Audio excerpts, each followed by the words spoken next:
할렐루야. 우리 귀한 찬양 감사합니다. 다시 한번 우리 하나님께 우리 영광의 박수 올려드리겠습니다.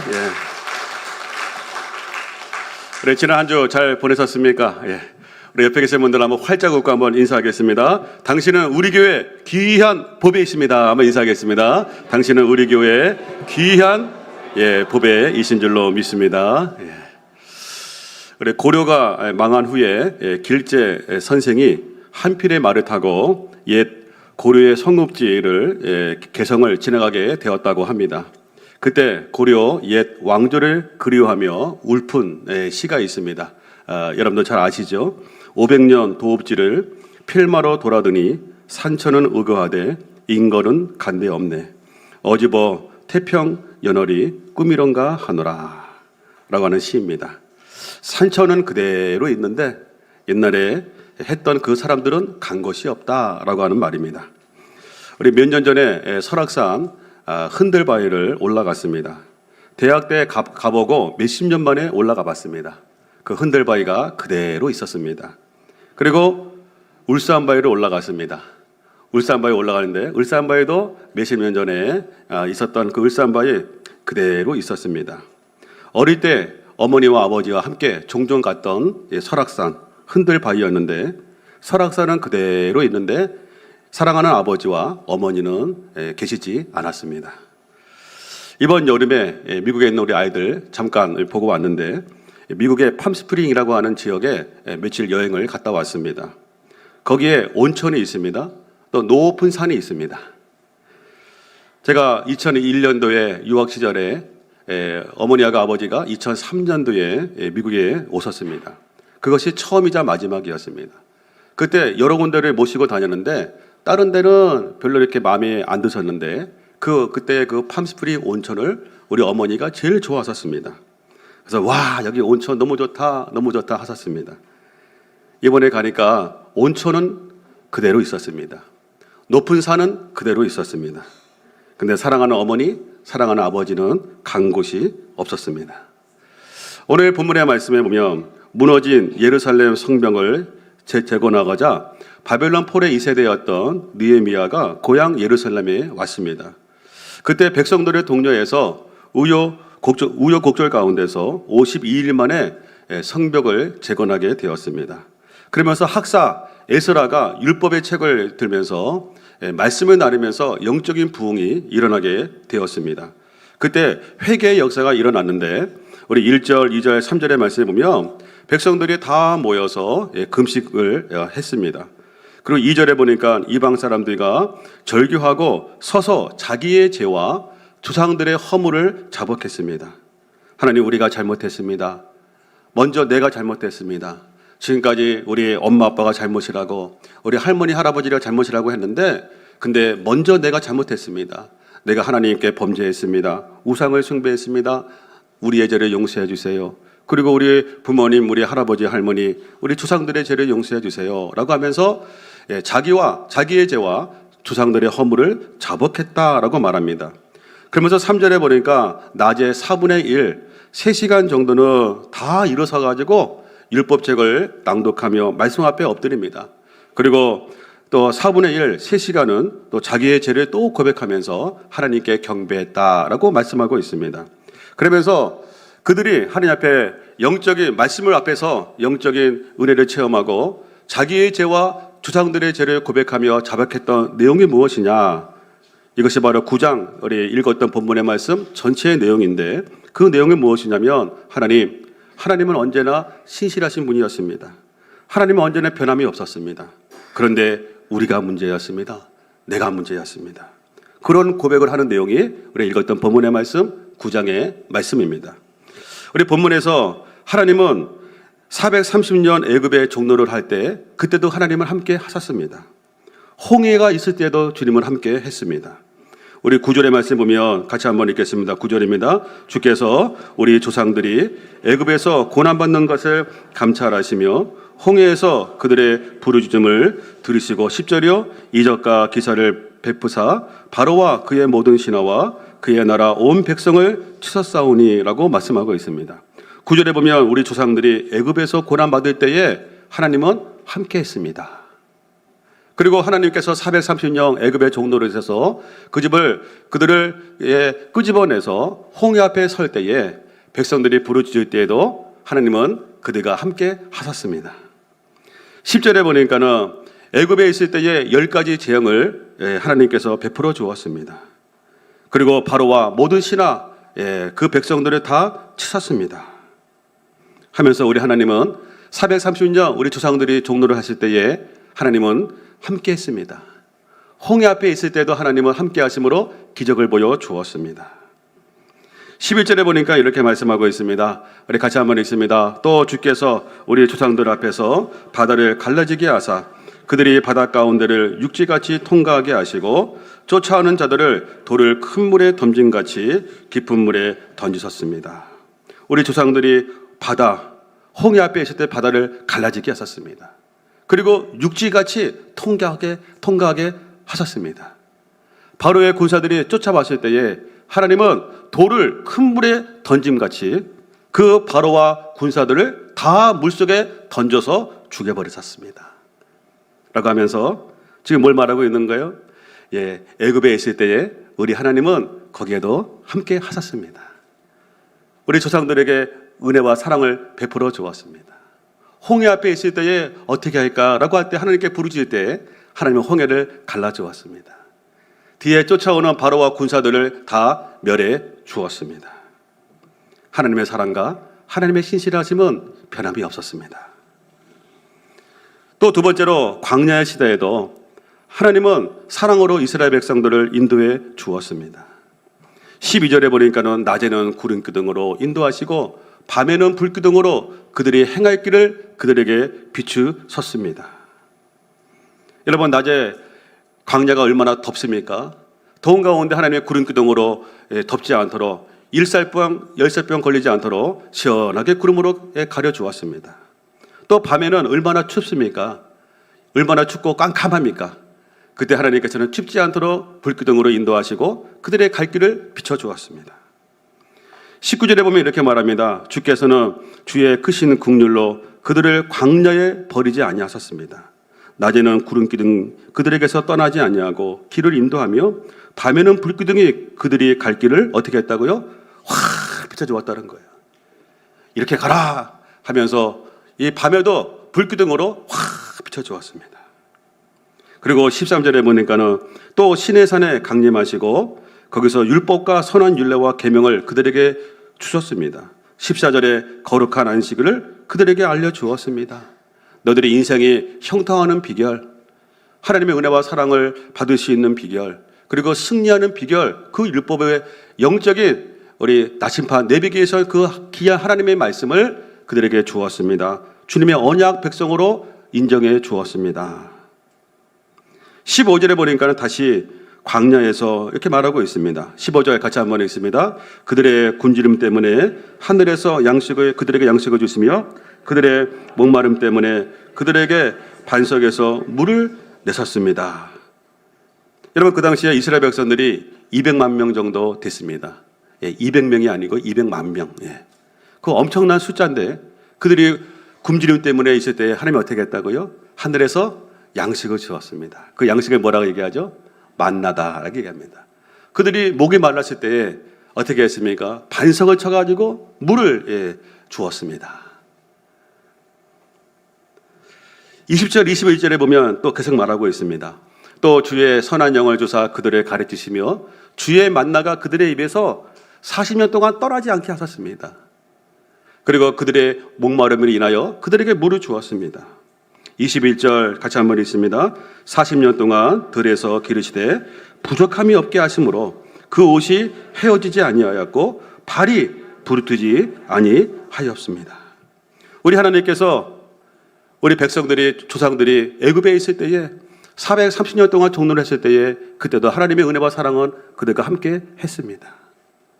홍해 앞에 진퇴양난이 있었을 때에 그때도 우리 하나님은 이스라엘 백성들과 함께 하시고 그들에게 기적을 보여주시고 하나님의 변함없는 사랑으로 인도해 주었습니다. 광야 가운데도 우리 하나님께서 그렇게 인도해 주었습니다. 구름기둥 불기둥으로 만나와 메추라기로 그리고 반석에서 물을 내게 하심으로 주의 백성들 하나님께서 인도해 주었습니다. 주님의 사랑은 변함이 없었습니다. 옛날이나 지금이나 주님의 사랑은 변함이 없었습니다.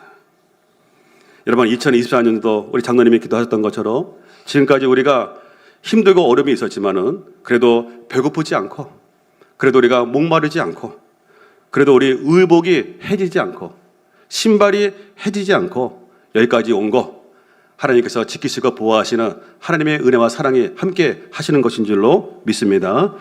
그리고 23절의 말씀 보면 또 말합니다. 강야를 지나서 아브라함과 언약했던 가나안 약속 땅에 들어갈 때도 하나님의 은혜와 사랑은 변함이 없었습니다.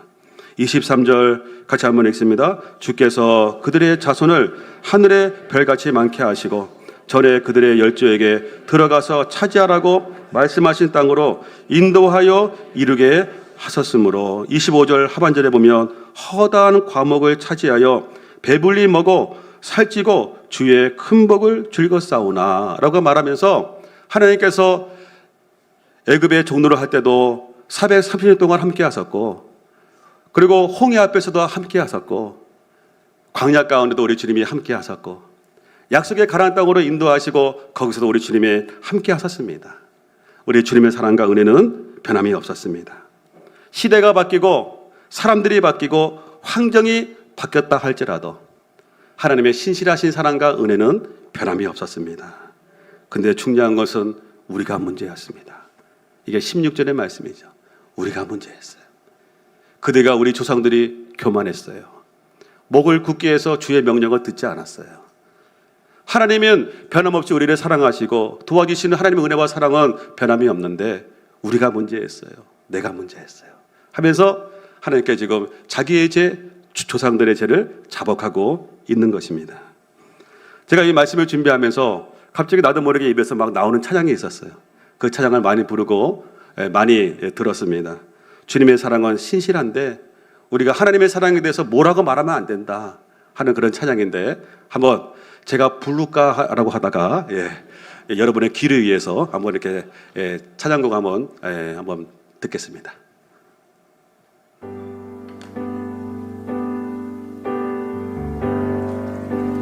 주님은 신실하고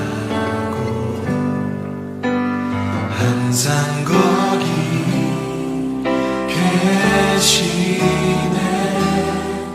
주 사랑을 뭐라 할까. 주님은 신실하고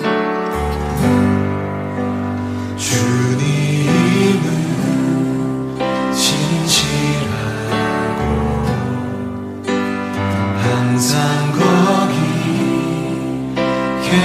계시네. 주 사랑을 뭐라 할까.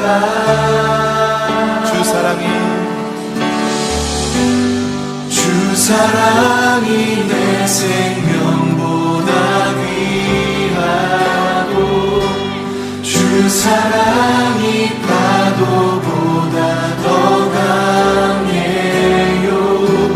세월이 가고 꽃이 시들어도 주 사랑 영원해. 아멘. 주님 사랑 진실해요. 아멘. 아멘. 주님은 신실하고 주님은 신실하고 항상 거기 계시네. 주 사랑을 뭐라 할까.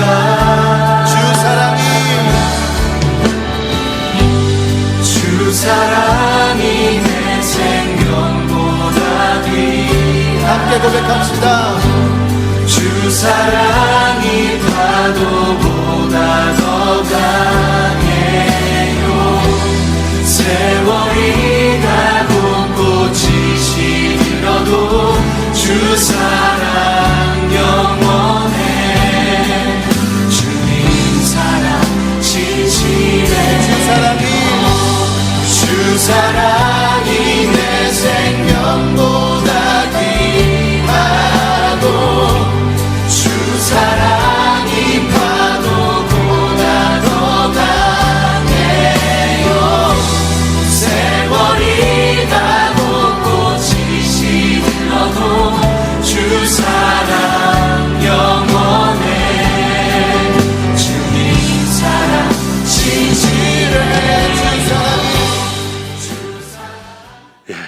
주님의 사랑은 신실하다, 변함이 없다라고 하는 것입니다. 시대가 바뀌고 사람이 바뀌고 환경이 바뀐다 할지라도 저와 여러분에 대한 하나님의 사랑은 변한 적이 한 번도 없다. 그래서 우리가 하나님의 사랑에 대해서 뭐라고 말하지 말아라 라고 말씀하고 있는 겁니다. 우리 모래 위에 두 발자국이라고 하는 시가 있습니다. 어느 날 밤 꿈을 꿨습니다. 주와 함께 바닷가 거니는 꿈이었습니다. 모래 위에 두 쌍의 발자국을 보았습니다. 한 쌍은 내 것, 또 한 쌍은 주님의 것입니다. 그런데 내가 가장 힘들고 비참하고 슬펐던 그 시절에 발자국은 한 쌍밖에 없었습니다.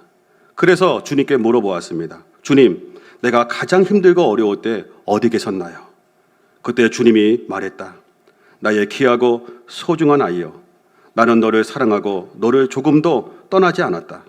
너의 시련의 때, 너의 고통의 때 한 쌍의 발자국은 나의 발자국이다. 그때 내가 너를 등에 업고 걸었노라 라고 하는 시입니다. 힘들고 어려울 때 발자국이 한 쌍이에요. 그때 주님 어디 갔습니까? 하나님의 사랑이 어디 있습니까? 라고 말할 때 주님 말씀하고 있는 거죠.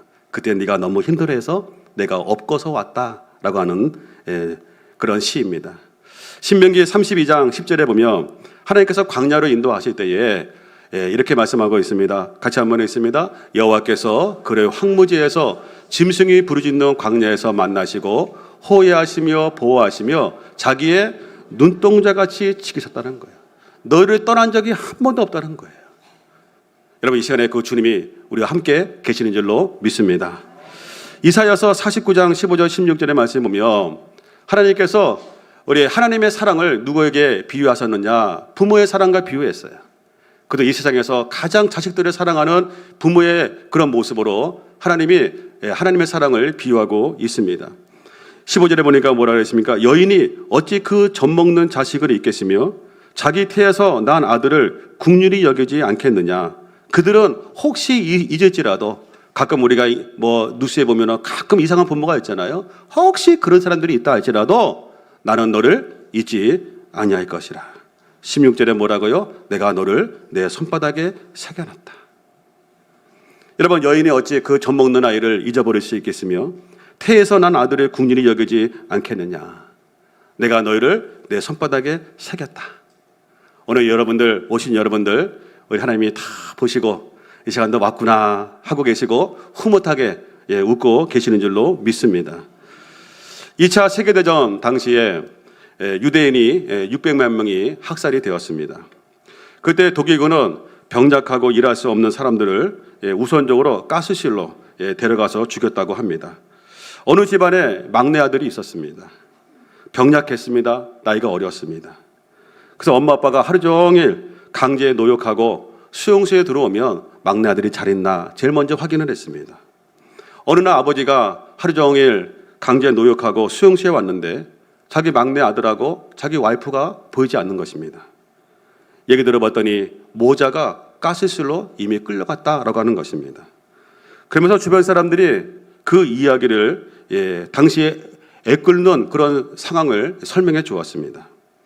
어리고 약한 아들, 막내 아들을 이 독일 감시원이 끌고서 가려고 할 때에 그 막내 아들이 막 울었다는 거예요. 막 울면서 엄마 나 가기 싫어 못 가 막 울었다는 거예요. 그때 어머니가 일하고 들어왔는데 그 장면을 본 거예요. 그 아들을 꼭 껴안아 주었습니다. 하면서 아들아 울지 마, 울지 마. 네가 가는 길 엄마가 함께 할게. 하면서 그 엄마가 그 아들을 껴안고 함께 가스실로 들어갔다라고 하는 것입니다. 어머니는 무서워하는 이 막내 아들을 위해서 그를 안고 당당하게 가스실로 걸어가서 아들과 함께 죽은 것입니다. 한 아파트에서 대형 화재가 발생한 일이 있었습니다. 그 화재로 수많은 사람들이 죽었습니다. 그런데 이 가운데 보는 사람들의 마음을 안타깝게 하는 그런 장면이 있었습니다. 한 집에 아기 엄마와 아기가 있었는데 너무 불길이 번져가지고 구할 수가 없었습니다. 그래서 소방대원들이 불길을 다 잡고 난 후에 그 집을 샅샅이 뒤졌습니다. 봤더니 아기와 엄마가 화장실에서 발견되었습니다. 근데 놀랍게 아기는 살아 있었습니다. 그 이유가 뭐냐? 엄마가 아기를 변기 속에 집어넣고 엄마의 젖가슴에 몰린 채 그 아이를 꼭 껴안고 방패막이가 되어서 엄마는 타 죽었고 그 아기는 살아나게 되었다는 것입니다. 여러분, 자식은 부모를 위해서 목숨을 버릴 수 없다 할지라도 우리 부모님들은 자식을 위해서 언제든지 목숨을 버릴 수 있습니다. 여러분, 부모의 사랑은 변하지 없어요. 변하지 않습니다. 어느 무척 가난했던 부부가 있었습니다. 우리 아이들이 6남매였다고 합니다. 그런데 친한 부자 친구가 그 남편한테 이렇게 얘기했습니다. 야, 너 6명 애가 있으니까 나한테 한 사람 좀 줘라. 내가 입양해서 내가 좀 키울게. 라고 이렇게 제의를 했습니다. 그날 밤에 이제 아이들이 다 잠을 잤어요. 그래서 남편이 아내에게 이렇게 얘기를 합니다. 여보, 내 친구가 이런 얘기를 했는데 우리 6명 아이들 가운데 누구를 좀 보내줄까? 라고 얘기를 했습니다. 첫째 아이를 보자니 첫째 아이가 맏아들이에요. 주기가 너무 아까워. 안 돼. 둘째를 보니까 둘째가 딸이에요. 첫째 딸 보낼 수 없어. 셋째를 보니까 셋째가 딸인데 너무 병력하고 몸이 안 좋아요. 저애 보내면 안 돼. 우리가 키워야 돼. 넷째 아이를 이렇게 보니까 장모님과 너무 닮아서 이 부인이 와이프가 안 된다고 거절을 했습니다. 다섯째를 주려고 이렇게 보니까 아버님과 너무 닮아서 더 이상 줄 수가 없게 되었습니다. 마지막 남은 것은 막내 아기였습니다. 그 순간 부인이 와이프가 눈물을 터뜨리면서 이렇게 말했습니다. 우리 막내 아기 키워서 남줄 수 없어 하며 통곡을 했다고 하는 사실입니다. 자녀가 6명인데 그 하나라도 기꺼이 내어줄 수 없는 것, 이것이 뭐예요? 부모의 마음이다 라고 하는 것입니다. 제가 사진을 하나 봤는데요. 이게 보세요. 부모님의 묘비명입니다. 아마 엄마 아빠가 같이 이렇게 한 곳에 묻어 계신 것 같아요. 그러면서 이렇게 묘비명에 이렇게 있습니다. 왔니? 고맙다. 사랑한다. 행복하라. 멀리서 온 우리 자녀들, 왔니? 고마워. 사랑한다. 행복하라. 여러분, 이것이 부모의 마음이겠습니까? 모든 부모님의 마음들이 아니겠습니까? 우리 저희 어머니가 65세에 암 말기 발견되었습니다. 그리고 저는 하나님의 은혜 가운데서 3년 사시다가 68세에 천국에 가셨습니다. 제가 미국에서 공부할 때 어머니에게 전화드리면 항상 어머니가 자기 걱정하지 않으세요. 멀리서 얼마나 고생이 많니? 건강 잘 챙겨라. 또 우리 형, 누나 불쌍히 여기고 우애해라. 그리고 아내를 사랑해라. 그 말씀을 전화 드릴 때마다 하셨어요. 자기 아픈 거 말씀하지 않으셨어요. 너 멀리서 고생한다. 건강 챙겨라. 형제간에 우애하라. 아내를 사랑하라. 이것이 우리 어머님의 마음만 그러겠습니까? 모든 어머님의 또 아버지의 마음인 줄로 압니다. 부모님의 사랑은 변함이 없습니다. 이번 명절 때에 우리 장인 장모님 찾아뵙습니다. 자녀들을 향한 또 장인 장모님 부모님의 그 사랑은 몇십 년 전이나 지금이나 변함이 없어요. 그리고 갈 때마다 용돈을 주세요. 아이고 멀리서 왔구나 그러면서 빈손으로 보낸 적이 없어요. 여러분, 부모의 사랑은 변함이 없어요. 문제는 뭐예요? 딴 곳에 내 마음이 뺏긴, 우리가 읽었던 16절의 말씀, 하나님의 사랑은 변함이 없다는 거예요. 하나님 주님의 사랑은 변함이 없었어요. 옛날에 애굽에 있을 때에, 우리가 홍해 앞에 있을 때에, 광야에 있을 때에, 또 우리가 가나안 약속의 땅에 우리가 살아갈 때에도 주님의 사랑은 변함이 없었는데 16절에 뭐라고요? 우리가 교만했습니다. 우리가 목을 굳게 해서 주의 명령을 듣지 않았습니다. 우리가 문제였습니다. 우리 미국에 있는 우리 아이들한테 문자 보내고 전화하면요, 통화하는 확률이 한 30, 40% 정도 됩니다. 예. 다 이유가 있죠. 바빠서 뭐 친구 때문에. 그리고 이제 인스타그램에 이렇게 보면은 뭐 친구들하고 어디 뭐 바닷가 가고 뭐 생일 축하하고 뭐 한 것밖에 올라와요. 근데 우리가 뭐 전화하면은 통화하는 확률이 한 30% 정도 이렇게 됩니다. 부모님이 싫은 게 아니에요. 자기의 마음들이 딴 곳에 있을 뿐이에요. 근데 그들에게, 그 아이들에게 뭐라고 할 수 없어요. 왜 그러냐면 저도 옛날에 그랬거든요. 어머님이 항상 아들 보고 싶어 하는데 그때마다 뭐 무슨 핑계 그래가지고 잘 찾아가지 못했어요. 또 미국에 15년 있으면서도 부모님 잘 찾아가지 못했어요. 우리 어머니는 항상 오면은 맛있는 거 차려주고 싶고, 그리고 자식 만나면은 뽀뽀 한번 해주고 꼭 껴안아 신고 뭔가 주고 싶은 것이 부모의 마음인데, 중요한 것은 부모에게 문제가 있는 게 아니고 그거를 깨닫지 못하는 자식에게 문제가 있는 거예요. 나중에 부모님이 다 떠나고 나서 그때 효도 못한 자녀들은 말합니다. 뭐라고 말합니까? 부르자는 웁니다. 제가 어릴 때 저희 아버지가 신앙생활 하는데 많이 핍박을 했어요. 그래서 아버지가 술을 많이 드셨어요. 저희 집안은 어머니가 돈을 벌어가지고 자녀들 교육시키고, 그리고 시집장가 보냈어요.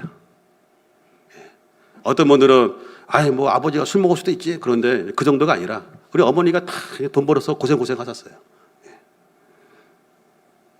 근데 아버지는 어릴 때 칭찬이 없었어요. 근데 잘못하면 무조건 혼냈어. 그래서 무서운 아버지. 근데 결혼하고 나서 아버지가 전화를 하셨어요. 그래서 아버지 웬일이세요? 그랬더니 네가 집에 있다가 없으니까 네가 보고 싶어서 전화했다 그러시는 거예요. 저는 그 말을 처음 들었어요. 네가 보고 싶어서 전화했다. 갑자기 소름이 확 돋았어요.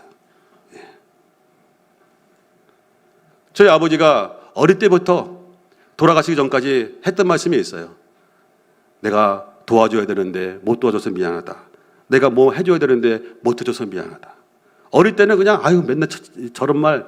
나중에는 제가 그 아버지의 그 마음이 진짜인지 알았어요. 근데 능력이 없는 거예요. 표현을 잘 못하는 거예요. 어머님의 사랑, 아버지의 사랑은 변함이 없어요. 근데 표현을 못하는 뿐이에요. 그리고 해주고 싶은데 능력이 없어요. 그리고 제한적이에요. 24시간 365일 영원히 부모님은 함께 할 수 없어요. 제가 부모님의 사랑이 변함이 없다라고 하는 것을 언제 느끼냐면, 우리 결혼식장에 갈 때마다 느껴요. 그때 가면은 엄마 아빠 다 울어요. 우리 영상 한번 제가 이거 우연히 보다가 저도 울었어요. 딸을 시집 보내는 이 아빠의 마음. 입장하도록 하겠습니다.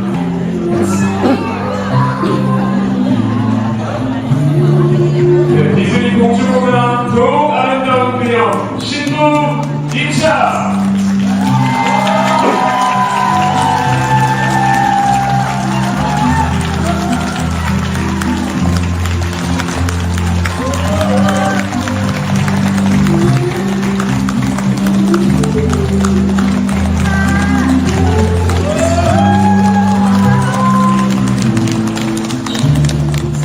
우리 아버님 서희에게 따뜻한 격려와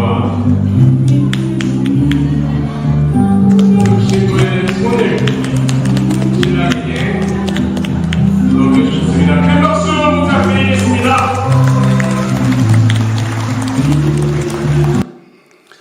요 마지막이 참 이렇게 인상적이었습니다. 결혼식장에 갈 때마다 느끼는 거는 부모의 사랑은 변함이 없구나. 특별히 아버지들은 무뚝뚝하잖아요. 사랑한다고 말을 표현을 잘 못하잖아요.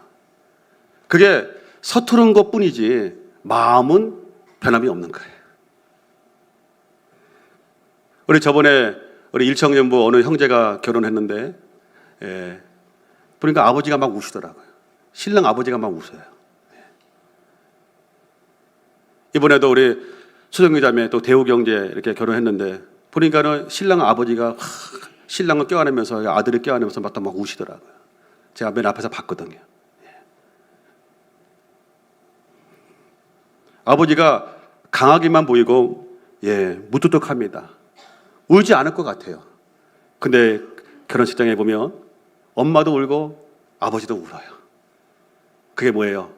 내가 너희들을 향한 사랑은 변함이 없다는 것을 보여주고 있어요. 근데 여러분, 인간의 부모님들은요, 제한적이에요. 능력이 없어요. 해주고 싶은데 해줄 수가 없어요. 그리고 24시간 365일 평생 함께 할 수 없어요. 저도 우리 아이들 그냥 집 한 채씩 다 사주고 싶어. 그리고 돈을 그냥 몇십억씩 막 주고 싶어요. 근데 능력이 없어요. 우리 하나님 아버지는 변함없는 사랑이에요. 우리 하나님 아버지는 제한이 없어요. 평생 영원토록 저와 여러분과 함께 하십니다. 요한복음 3장 16절의 말씀 이렇게 말씀합니다. 같이 한번 읽습니다. 하나님이 세상을 이처럼 사랑하사 독생자를 주셨으니 이는 그를 믿는 자마다 멸망하지 않고 영생을 얻게 하려 하십니다. 하나님이 세상을 할 때 자기 이름 한번 다시 한번 넣고 한번 하나님의 성철이를 그렇게 해요. 그렇다고 제 이름 부르지 마시고 자기 이름을 부르시면 됩니다. 같이 한번 읽습니다. 하나님이 성철이를 이처럼 사랑하사 독생자를 주셨으니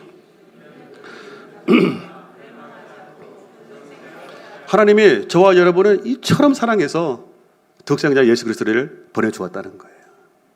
지옥 가게 하지 않으려고, 천국 가게 하려고, 슬픔과 아픔과 애통이 없는, 다시는 사망이 없는 천국으로 인도하기 위해서 하나님이 저와 여러분을 너무너무 사랑해서 독생자 예수님을 보내주었다라고 말씀합니다. 그러면서 로마서 8장 32절에 그 하나님께서 이렇게 말씀합니다. 같이 한번 읽습니다. 자기 아들을 아끼지 아니하시고 우리 모든 사람을 위하여 내주신 이가 그 아들 어찌 모든 것을 우리에게 주시지 아니하겠느냐 하면서 독생자까지 아끼지 아니하신 우리 하나님 아버지께서 뭘 아끼겠냐고 말씀하고 있어요. 여기 맨 밑에 우리에게 주시지 않겠느냐라고 할 때 거기다 자기 이름 한번 넣어서 다시 한번 읽어보겠습니다. 자기 아들을 아끼지 아니하시고 우리 모든 사람을 위하여 내주시니가 어찌 그 아들과 함께 모든 것을 성철이에게 주시지 아니하겠느냐. 여러분, 하나님은 단 한 분밖에 없는 독생자를 저와 여러분을 위해서 내어주신 사랑의 하나님 아버지이십니다. 그 하나님 아버지가 너희들 위해서 뭘 아끼겠냐고 말씀하고 있습니다.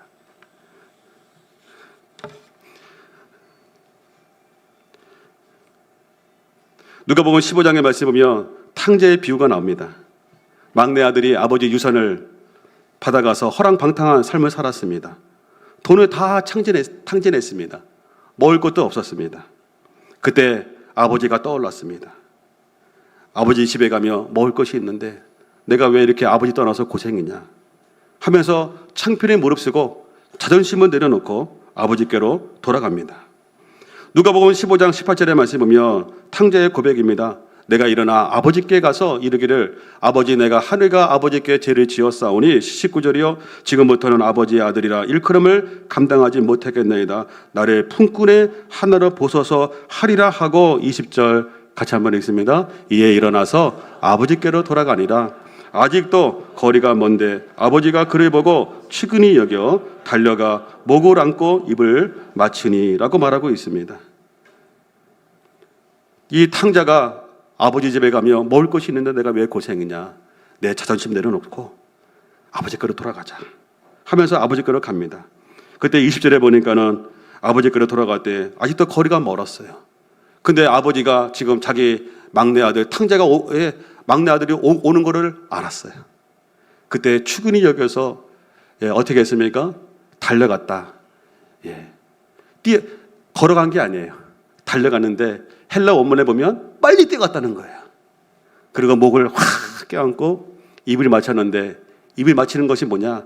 진하게 맞췄다는 거예요. 팍 뽀뽀했다는 거죠.